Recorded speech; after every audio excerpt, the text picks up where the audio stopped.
Do you guys think that every relationship goes through an arguing 24/7 stage? Oh, hell yeah. That's how you know you last. It's after that stage that Every relationship goes through an What is that arguing though? Is that just you guys like how does that even develop? It's like after the honeymoon phase, it's when it usually starts, I would say.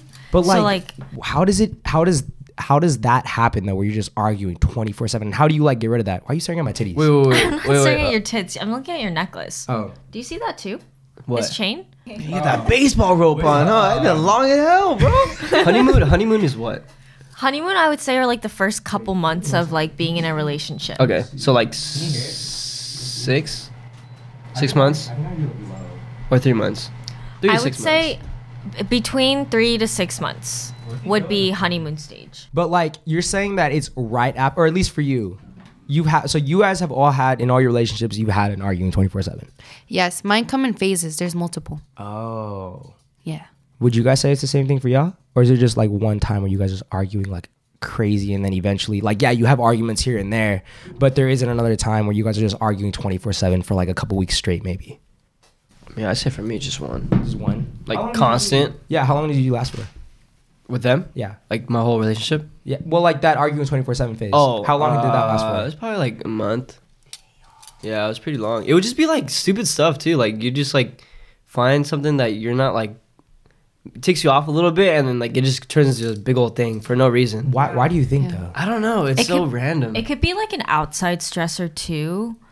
Like the last time my ex and I broke up, not the last time we broke up, but the last ex that I broke up with, we had been fighting for like a month before that, and that fight was started with a car accident that I got into. Someone rear-ended me, and then that made both of us like our adrenaline start pumping, and we were like screaming at each other in the car about like what to do, because he was like, let's call the police, and I was like, you don't need to call the police, it's just a rear end. And then that led to like a month of fighting straight, and then we were like, fuck this, like we're breaking up. Do you remember how yours started, Sage? I don't really remember.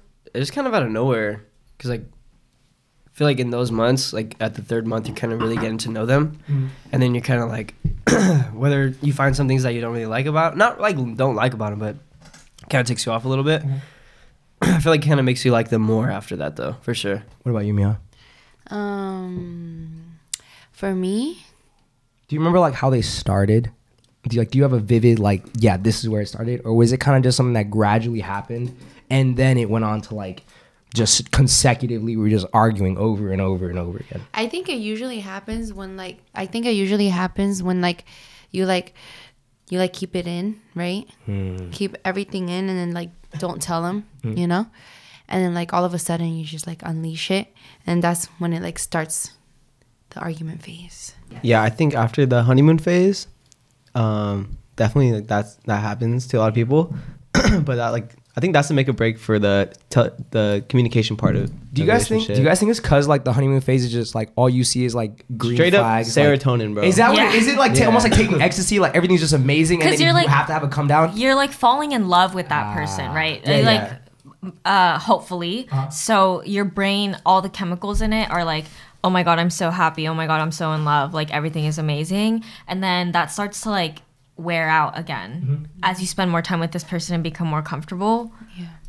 And that's where the argument And 24/7 that's comes kind in. of sometimes where it can start. That makes sense. I guess that would make sense of why it'd be happening right after the honeymoon phase. But you guys are all like saying that it's usually like for a month. I can't put a time on it, Yeah, same. but Depends. From what I feel like remember. every relationship goes through that, and I think based on the communication is whether it continues or not. Have you guys seen somebody where like you went through like that argument phase and you were just like, nah, I don't want to do this, and then just left? Most definitely, yeah.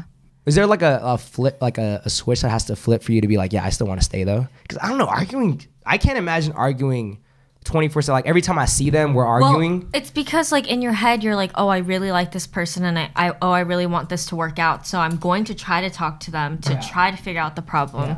But that's so. I mean, most of the time arguing is because two people won't actually listen to each other. They're just yelling things back and forth and like not actually giving space to each other. And so when I think that you're more conscious of that when you have arguments in a relationship, I mean, the chance of you fighting a lot goes down way more because of that. Do do you guys know now that it's gonna be coming in like any like relationship with somebody like that arguing 24/7 stage? You think there's any way around that? No, but I do. Not around arguments. Like, of course you're gonna have arguments, but like that, like I said, that arguing 24/7. Do you think there's any way around that with somebody new? Honestly, you need to talk about. Sorry, I'm talking so much. No, talk, but- bro. Talk. I feel like you have the best. You have like the most experience on this too. Yeah, for sure. No, because when and I started dating, we were really big about what is going to happen if we argue, because we were like, we both just don't want to have that thing in the past that we've both had where arguments last like weeks and like I think that should be talked about. yeah. So for sure, yeah. before we were even like actually dating each other, we talked about that. Like when you're upset, like how do you want me to react? Like what are the type of responses that would help you? And like we even practiced that like earlier today. He was like frustrated over an interview thing, and I was like, hey, like what can I do right now to make you feel better? And he was like, honestly, like I just maybe want some cold water. And then I went to go get him water, and he like cooled off, and then he was like able to like focus on his assignment and also not turn that anger that he had toward the interview onto me. Because I think that's also a really big problem that couples face, is like either party, doesn't matter who, will bring the anger that they have for like something completely unrelated to the relationship into it, and they'll take their anger out on the other person, which is very, very unhealthy to do. And so I think you have to be able to like recognize that in yourself first, and like know your own like self-regulation tips. That was so long. No, that's good. You're spitting right That's now. spot on though. That's spot on. Like Eminem in his prime. Man. Wow. Have you guys ever like blown up on a partner because of like outside reasons? Yeah. Oh yeah. Have Yeah. you like All the time. realized it? Like, or did they ever tell you something like, yo, like, why'd you just go crazy right now? Yeah. Yeah, but you never want to admit it. Okay. How do you catch yourself? Because I've never done that. Like I've never. Really? No. Well, I guess a good example I would have is like the other day he was playing video games and he was like screaming at the video game. And I was like, He just like me for real. Did you hear him say some nasty stuff that you're like, maybe I shouldn't be with this guy anymore? Cursing at the fucking 6-year-olds on the mic. no. But I had asked him, I was like, hey, could you pass me a water bottle? And he was like, yeah, give me 1 second. In like this like tone of voice that was just like aggressive. And I He was must have like- not been winning in that I video took game. a deep breath and I was like, okay, like I'm gonna ask you again in like 5 minutes. I was like, I think that was unfair that you directed that at me. Yeah. And he was like, yeah, I apologize. Like that definitely didn't mean to come off that way. And just having like giving each other the space to do that and like talking about it before you actually start fighting is really important, I think. I feel like when you're like close to people, like it's easy to like let stuff out on them, Yeah. right? Like not even just like relationship wise or like romantic, like just people you're close to. It's easy to like let shit out on them. You think it's But because that's you're toxic. you're comfortable with it, like, or like you know that they're not gonna get mad at you? Or I think it's like when you spend a lot of time with somebody, it's like, I don't know, they're just there all the time. And like, you know, You want to just lay it onto them? no, it's not like you want to, you just find yourself doing it. It's toxic. Like unintentionally.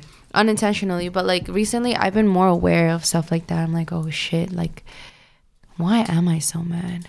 But it's like usually after like something annoying happens to me and I just kind of like, you know, but I've been catching myself doing that, and then I actually apologize. I'm like, That's good. my bad. Yeah. Yeah. As long as you're recognizing it. Yeah. I think that that's fine.